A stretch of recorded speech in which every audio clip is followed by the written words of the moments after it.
13 साल की लड़की 32 दरिंदे 5 दिन तक अलग अलग होटल में दरिंदगी की गई। क्या दोस्तों ऐसी ऐसी घटना सुनकर गुस्सा नहीं फूटेगा? क्या सरकार से जवाब नहीं किए जाएंगे? दोस्तों ये घटना आप लोग जानते ही होंगे कहाँ है, कहाँ का है। और ये घटना आजकल बहुत ही चर्चा का विषय बना हुआ है। और सभी लोगों को, जो लोग भी जानते हैं, जो लोग भी ये सुन रहे हैं, और बहुत ही गुस्सा आ रहा है, बहुत ही सरकार पर भी सवाल उठ रहे हैं। और इस यहाँ इंडिया के जो कानून है उस पर भी सवाल उठ रहे हैं। तो दोस्तों एक घटना अगर जिनको नहीं पता है तो मैं बता दूं कि ये घटना राजस्थान के गंगा सागर जगह की है।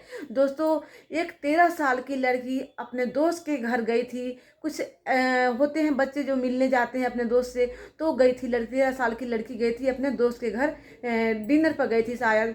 और वो लौटते समय रास्ता भटक गई। और जब जब कोई भी लड़की रास्ता भटक जाती है तो थोड़ी सी डर जाती है। और वही उस लड़की के साथ दोस्तों हुआ था कि वो थोड़ी सी डरी हुई थी। और तब तक उधर से एक ऑटो रिक्शा वाला आया और उस लड़की से इतनी मासूमियत से, इतनी दया दिली दिखाकर और बात की उससे कि बेटा कहाँ जाना है, क्यों परेशान हो। वो लड़की पहले से ही ऑलरेडी डरी हुई थी। और वो देखी कि हाँ कोई हेल्प के लिए आया है, इतने अच्छा से बात कर रहा है, तो वो बताई कि मैं यहाँ पर थोड़ा रास्ता भटक गई हूँ, मैं दोस्त के घर गई थी और मैं रास्ता भटक गई हूँ। वो और ई रिक्शा वाला उस लड़की को बहुत ही साहस दिया, बहुत ही उसको प्रेम से बात किया, उसको पानी पिलाया बैठाकर, और उसको आश्वासन दिया कि मैं तुझे घर तक छोड़ दूंगा, तुम डरने की कोई ज़रूरी नहीं है। लड़की को इतना सुनकर और बहुत ही विश्वास हो गया और लगा कि नहीं ये अंकल बहुत अच्छे हैं और चलो ये मुझे हेल्प करेंगे। और लड़की बैठ गई ऑटो रिक्शा में। लेकिन वो लड़की को नहीं पता था कि ये मेरे लिए, ये मुझे मेरे माँ बाप के पास नहीं ले जा रहा है, ये मुझे काल के गाल में ले जा रहा है, मुझे दरिंदों के पास ले जा रहा है। वो ऑटो वाला एक होटल के पास जाकर गाड़ी ऑटो को रोक देता है। उस होटल का नाम दोस्तों होटल जो इन है, जो इन है उस होटल का नाम। हालांकि भाई बहुत ही ये चल रहा है, न्यूज में तो चल रहा है, आप लोग देख जाकर देख लीजिएगा, बहुत कुछ चल रहा है। जो जाकर फील्ड में जाकर वीडियो कर रहे हैं, न्यूज बना रहे हैं, उनके चैनल पर सब कुछ आ रहा है। खैर हम लोग तो घर बैठे बताते हैं, रिएक्शन देते हैं। तो लेकिन इस चीज़ पर सवाल आवाज़ उठाना बहुत ज़रूरी था दोस्तों, क्योंकि जब तक आवाज़ नहीं उठाएंगे तब तक सरकार के कान में आवाज़ जाती नहीं है। और सरकार जो है कान में तेल डालकर सोई रहती है।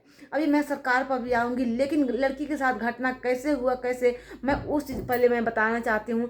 जैसे वो लड़की होटल के पास वो ऑटो ई रिक्शा रुका, वो रिक्शा वाला उतर कर गया होटल के अंदर और लड़की को बोला कि मैं थोड़ा सा काम है बेटा, मैं आती हूँ उस सामान लेकर उस होटल से। लड़की बोली कि ठीक है अंकल आप जाइए।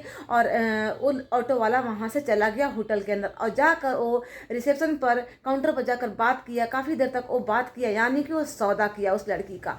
और तब तक वो आकर कुछ देरी के बाद आकर उस लड़की को बोला कि मुझे कुछ सामान लाना है ऑटो होटल के अंदर से, थोड़ा सा मुझे हेल्प कर दो बेटा। वो लड़की बोली कि ठीक है अंकल, चलिए मैं हेल्प कर देता हूँ। जैसे वो लड़की होटल के अंदर गई, उस लड़की को वहाँ पर बैठा लिया जाता है और वो ऑटो वाला ई रिक्शा वाला वहाँ से 1 2 3 हो जाता है। और उसके जैसे ही लड़की बैठती है, एक जेंट्स आता है, एक लड़का आता है और उस लड़की से गंदी गंदी बातें करने लगता है। अब वो लड़की समझ चुकी थी कि अब मैं यहाँ पर फंस चुकी हूँ। और वो लड़की को रूम में ले जाया जाता है और बारी बारी से उस लड़की के साथ ऐसा गंदी हरकतें की जाती है, ऐसी दरिंदगी की जाती है दोस्तों कि मतलब ये वर्ड बोलकर ना गला भर जा रहा है। और वो माँ के ऊपर क्या बीत रहा होगा यार। मतलब इस ऐसी घटना कब रुकेगी? मैं बस इस सरकार से एक कहना चाहती हूँ कि घटना कब रुकेगी, कब इंडिया का कानून सुधरेगा? क्या एक कुछ दिन कैंडल मार्च निकालकर ये बंद कर दिया जाता है? जब भी ऐसी घटना घटती है तो कैंडल मार्च निकालकर और 10 दिन 15 दिन के बाद ये मामला शांत हो जाता है। आज तक किसी को न्याय मिलते हुए नहीं देखा गया है। कब तक बेटियां असुरक्षित रहेगी बताइए? ये जो सरकार बेटी बचाओ बेटी पढ़ाओ का नारा जो लगाती है, ये नारा लगाने से क्या बेटियां सुरक्षित है देश में? बेटियां तभी तो पढ़ेगी जब बेटियां बचेगी। जब बेटियां बच ही नहीं रही हैं तो बेटियां पढ़ेगी कहाँ से? तो इस सरकार जो कान में तेल डाल कर बैठी रहती है।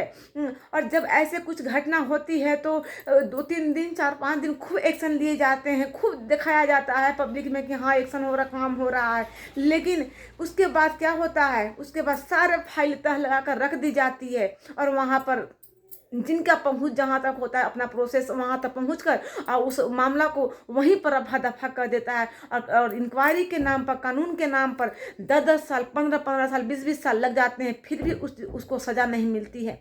कब तक? आज उसके होटल को गिरा दिया गया। होटल को क्या गिराने से उस लड़की की आ जाएगी इज्जत। वो माँ बाप के जो दिल में जो गुस्सा फूट रहा है, वो जो उसकी बेटी के साथ 32 लोगों जो दरिंदगी की, क्या वो आ जाएगा?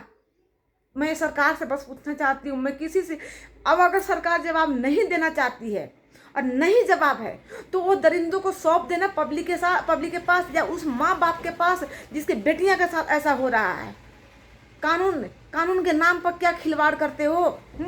पैसे खा कर खिलवाड़ करते रहते हो एक बच्चियां के साथ। मतलब हर साल, हर महीने, हर 6 महीने में ऐसे घटनाएं होती रहती है। लेकिन क्या कभी इंडिया का कानून कभी ऐसा हुआ कि हाँ किसी अपराधी को 1 महीने में, 2 महीने में उसको सजा मिल गया है? कभी मिला? मतलब कब तक बेटियां कैसे सुरक्षित रहेगी? दोस्तों आप लोग बताइए, कैसे सुरक्षित रहेगी बेटियां? कैसे बेटियों को पढ़ाया जाए? हर माँ बाप चाहता है कि मेरा बच्चा पढ़े, मेरी बेटी पढ़े, ठीक है। अगर नहीं भी पढ़ती है तो उसको शादी ब्याह होता है तो वहाँ भी उसको ताने सुनने को मिलते हैं। वहाँ भी आगे भी उसको दिक्कत होता है कि पढ़ी लिखी नहीं है, कैसे अपनी लाइफ चलाएगी, कैसे घर गृहस्थी चलाए, आगे का अपना लाइफ चलाएगी, बच्चों को अपना कैसे पढ़ाएगी लिखाएगी। हाँ, क्योंकि एक औरत जब पढ़ती है ना तो पूरे कुल को शिक्षित करती है, ठीक है। और इसीलिए हर माँ चाहती है कि अपनी बेटियां को कुछ शिक्षित कर दे, कुछ पढ़ा लिखा दे, ताकि मेरी बेटी का आगे का भविष्य सही होगा। लेकिन जब भविष्य सही तब तो होगा दोस्तों जब दुनिया में जो जानवर जो घूम रहे हैं उस जानवर से जब बेटियां बच जाएगी। बताइए, वो 13 साल की लड़की के साथ है 32 लोगों बारी बारी से 5 दिन तक होटल में जो किया, वो सुनकर सारे रूह खड़े हो जा रहे हैं। मतलब बताइए उसके माँ बाप के ऊपर क्या बीत रहा होगा, कब न्याय मिलेगा उस लड़की को? मतलब सरकार सच में यार, जब वो मालिक पकड़ाया, मैनेजर पकड़ाया होटल का, तो जानते हैं वो क्या बोला? जब कुछ वहाँ पर सामाजिक कार्यकर्ता लोग जब पहुँचे और उससे पूछे कि तुम्हारी घर परिवार नहीं है, वो बोल रहा है। तुम्हारे बच्चे हैं, बोल रहा हाँ है। तुम अपनी बेटी को इन 32 लोगों के सामने क्यों नहीं सौंपा? तब वो बोलता है कि आप ऐसे सवाल नहीं कर सकते हैं। क्यों नहीं सवाल कर सकते हैं? दूसरी गरीब की बेटी को किसी के पास परोस देगा? अपनी बेटी के लिए दया है। तो मेरा बस यही वीडियो बनाने का मकसद है दोस्तों कि आखिर कब बेटियां, कब तक इस बेटियों के साथ ऐसे होते रहेगा? कब बेटियां सुरक्षित होगी? बेटियां को कैसे पढ़ाया जाए? बेटियां को कैसे पढ़ाया जाए यार?